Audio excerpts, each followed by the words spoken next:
ఇక్కడ విచ్చేసిన పేరెంట్స్కి అందరికీ నా నమస్కారములు. అదేవిధంగా ఇక్కడ విచ్చేసిన పిల్లలందరికీ కూడా నా శుభాశీస్సులు.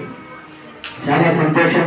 నేను ఎక్కడా చూడలేదు ఇంతవరకు ఈ విధంగా సమ్మర్ క్యాంప్స్ పెడతారు, కానీ అక్కడక్కడ స్పోర్ట్స్ అనేటివి కొన్ని పెడతారు.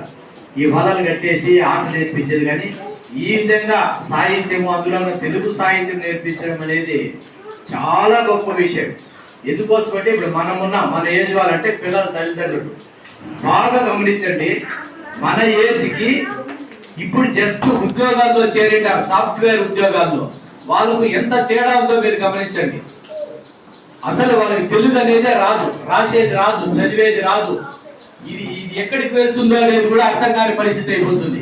ఇంకొక 20 ఏళ్లకు తెలుగు చదివితే అది ఒక అద్భుతం అయిపోతుంది. మనిషి అనేవాడు తెలుగు చదివితే అద్భుతమవుతుంది. ఆ విధంగా అవుతున్న ఈ రోజుల్లో చాలా సంతోషం. మన పలమనేరు మన సార్ వాళ్ళంతా కలిసి ఈ విధంగా పెట్టడం అనేది నిజంగా కూడా ఇంతకుముందు ఎవరో చెప్పారు, పలమనేరు ప్రజెంట్ చేసుకున్న అదృష్టమే. నిజంగా కూడా ఇది చాలా ఏళ్ళుగా కంటిన్యూ చేస్తున్నారని తెలిసింది. ఇంకా కూడా చేయాలని కూడా నేను కోరుకుంటున్నాను. అదేవిధంగా నిన్న సార్ వచ్చి పిల్లలకు 2 మాటలు చెప్పాలి సార్ అన్నారు. తప్పకుండా చెప్తాం సార్ అని చెప్పాము. అందుకోసం మీకు ఉపయోగపడే ఒక 4 విషయాలు, పిల్లలకు ఉపయోగపడే 4 విషయాలు చెప్పాలని నేను కూడా అనుకున్నాను. ముఖ్యంగా ఏమంటే, మీరు స్టేజ్ పైకి వచ్చి మాట్లాడే ధైర్యం రాదు. ఎందుకు రావాలంటే నేనే దానికి ఉదాహరణ. నాకు చిన్నప్పటి నుండి తెలుగు అన్నా, తెలుగు సాహిత్యం అనే చాలా ఇష్టం.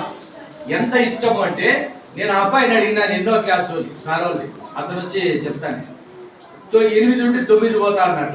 నేను 8వ క్లాసులో ఉండేటప్పుడు ఇదే గొప్ప, నేనంటే గొప్ప అని చెప్పడం లేదు, మాకు తెలుగు మేడం ఉండింది. నేను తీర్థంలో చదివాను, మా నాయన కూడా టీచరే. 8వ క్లాస్ చదువుతా ఉండేటప్పుడు సుభాన్ సాబిర్ ఊరు పెద్ద మనిషి చనిపోయారు. ఆయన గురించి మా మేడము ఉత్పలమాల దీంట్లో 2 వాక్యాలు రాసింది. తర్వాత మా క్లాస్లో ఉండే వాళ్ళందరికీ ఏం చెప్పిందంటే, 8వ క్లాస్లో ఉండే స్టూడెంట్స్ విద్యార్థులకి మీరు తక్కిన 2 వాక్యాలు మీరు రాసుకొని రండి అని చెప్పింది. దాంట్లో మేము 2 రాసాం, నేను మాధవమూర్తిని ఒక అబ్బాయి, మేము 2 రాసాం.